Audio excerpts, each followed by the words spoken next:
is up, ladies and gentlemen? Welcome back. We are dwindling down to having less and less to do. If you can see, the hood's closed. The hood is closed. The hood is even latched. And it's solidly latched. Like, there's no play. That's amazing. I think I did a good job. Wiring harness is on. Hoses are on. Hoses are zip tied up to where they need to be. I need to add some fluids. I've got my coolant over here ready to go. I don't have the hood pins in right now because I got to open the hood again. But check this out.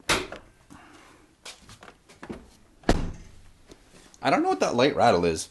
I'll eventually figure it out.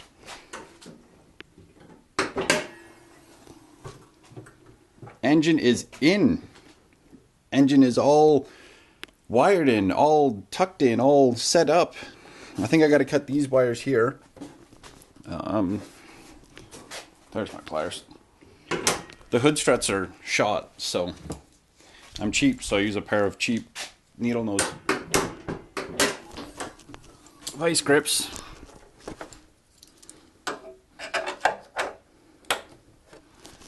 To hold the hood up. That can come off there. That's excess hose. These wires I'm going to trim off because I'm 100% certain that's for air conditioning, which, as you can see, is not there anymore. Ooh. I did get this painted up red, so it's nice and shiny looking. I painted these up in the low gloss black. A lot of the cleaning I did, you can't even see anymore. But when you look at it from over here, that's it. Once this is gone. And this is only so cleaned up because that plastic just was stained. It's a very beautiful bay with hoses and stuff everywhere. I still need to hook up vacuum lines for the blow-off valve, the wastegate, and the tuning valve. How this works actually, and this actually works like really, really well with boost. So if you ever decide you want to boost your Intrepid, get a early second gen intake plenum for a 3.5. Because this is vacuum actuated on the early generations. So how this works is when it sees boost in here, you can have this so it actuates and it opens up the runners so it becomes a short runner plenum and goes directly to the cylinders. So that's actually like super duper handy. So in this way, under low acceleration, low throttle, it's a long runner plenum, so you still keep that. So you still end up keeping like the better low end torque from the longer runners, and then once you get into boost and it starts feeding more air in, then it's opened up. So I still need to do all that vacuum hose stuff. I've got these sent to the back right now. They're just kind of in the back to go down to where there's openings for any excess oil coming off from the valve covers instead of going back into the intake. That will get a revision later. I just don't know where I'd be mounting a oil catch can at this time. So that's a big thing that's happening with that. Is those will later become those will later get mounted to a oil catch can, and the oil catch can will then also be fed into the intake system off the turbo, so that it actually does recirculate any excess fuel through the system. So it's a little bit more environmentally friendly. I just don't know where I'm going to mount it right now. Once I go to the standalone, the Holly, and I mount that behind the dash, it does open up this space here. So this becomes a prime candidate area for. It's that rattles. That's good to know. Or it might be this, because I don't know if it's got all the screws in, so it might just be that rattles, which is no big deal. But yeah, there's space here where I can put an oil catch can, and since I pretty much have to take the front bumper off to access the oil filter, that would be fine right there. Because there'd be space. I could figure out a way to mount it so it's there, because it could be a narrow thing. I'll design something for when I'm doing the standalone properly. I need a couple screws for my map sensor just to hold it in place. I'm going to check my spare plenum to see if there's some in there. Maybe. Because I can't. But also with that, I can find out what screws will screw in there and not worry about messing anything up, because that one's super grimy. So, Other than that, I've done a lot of heat shielding and such. I need to attach for the oil pressure sensor. I wanted to get some heat shielding on there, but I need to pick up some more for the time. So for the time being, I'm just going to mount it. You can see it's been spliced before, but that's just because this wire got browned from heat, because go figure, turbo get hot. Yeah. The other thing on this side, I have the CV shaft is in, the lower control arm is in. I need to torque stuff up to spec. I've got that done. I just need to torque up this bolt here for the strut rod, but I got to put a wheel on it, and I got to get it at ride height so that it's torqued properly. I didn't change those bushings because I'm going to have to change those rods, and I didn't get the rods, so those will be coming later.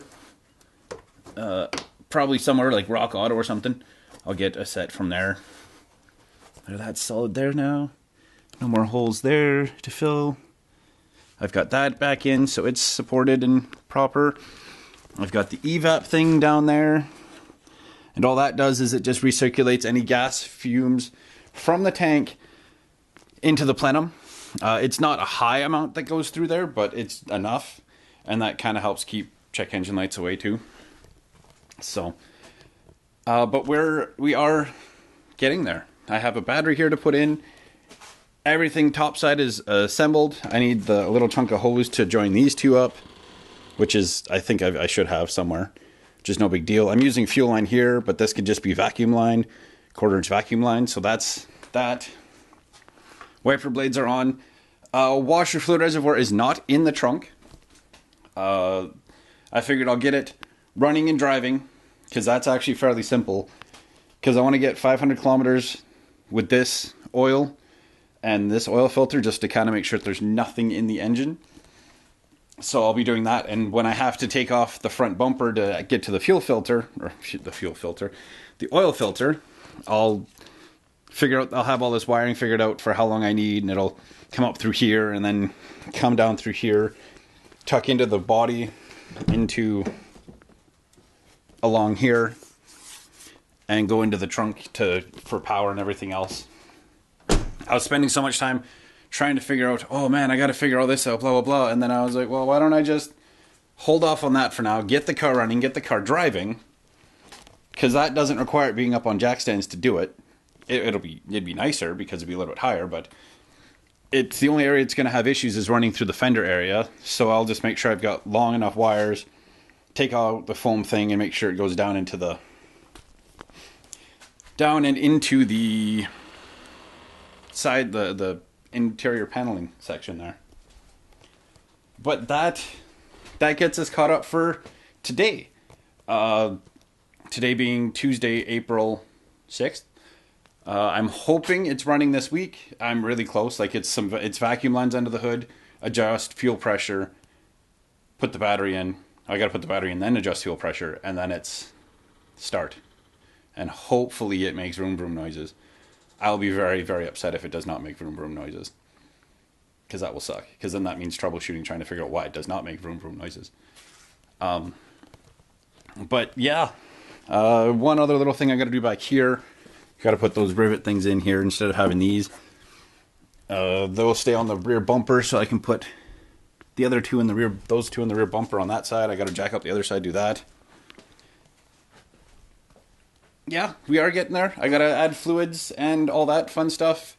It does have 5 liters of oil in there. I've got to add a fair bit of coolant, more transmission fluid. I've got to add fluid for the power steering. But all of that is hooked up now. I've got the wiring zip tied into where it needs to be. Bumper's ready to go on. It's been trimmed and modified where it needed to be trimmed and modified. Yeah, so this is where we're at. I did discover one mild issue.